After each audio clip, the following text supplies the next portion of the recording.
नमस्कार ममता ब्लॉग्स को आपण स्वागत। आज मार्गशीर मास गुरुवार से लगी मु सका चिता पकई देची घरे आंब डाल खंडे टांगी दूची।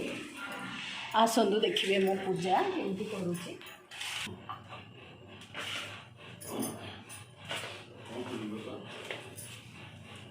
माणबसा लक्ष्मी पुराण। नमस्तुते महामाये श्रीपाठ सुर पूजिते शंखचक्र गदा हस्ते महालक्ष्मी नमस्तुते।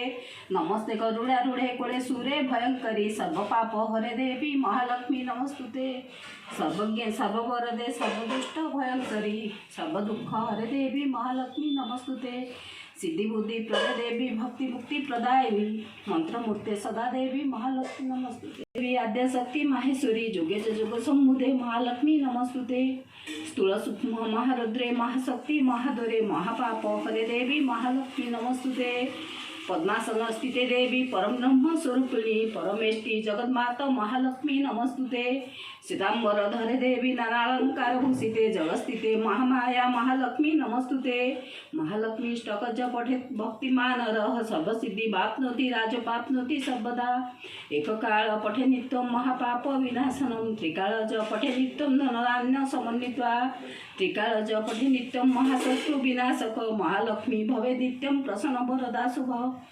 इतेन्द्रकृत श्री महालक्ष्मी स्तव संपूर्ण। हे माँ दयामयी।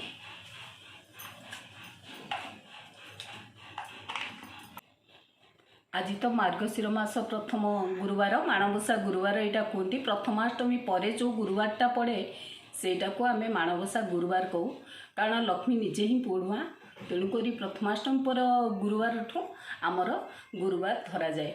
आज से लगी सका मुझे पूजा चिता पकई आ सका उठा हुए दिन आई पूजा करी। आज आपन गोटे भल खबर देवी जहा हो आपण मानकर सपोर्ट्रु मु आज 1K सब्सक्राइबर मो वीडियो रे हो जाइए।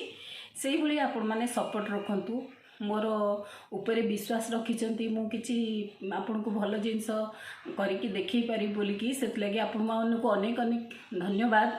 आउ मो सब्सक्राइबर लवली सब्सक्राइबर मान को अनेक अनेक धन्यवाद। आ गोटे रिक्वेस्ट अच्छी मोर व्यूअर्स माने जो माने व्यू कर दौरान खाली मुझे रिक्वेस्ट करुँची से माने सब्सक्राइब करूँ। आउ मत भी कमेंट माध्यम रे जनातु कि भल जिनस मुझे देखी पारि को कंटेंट कले ये रोची। आज आपन गोटे भल खबर देली रोची। नमस्कार ममता नंदा।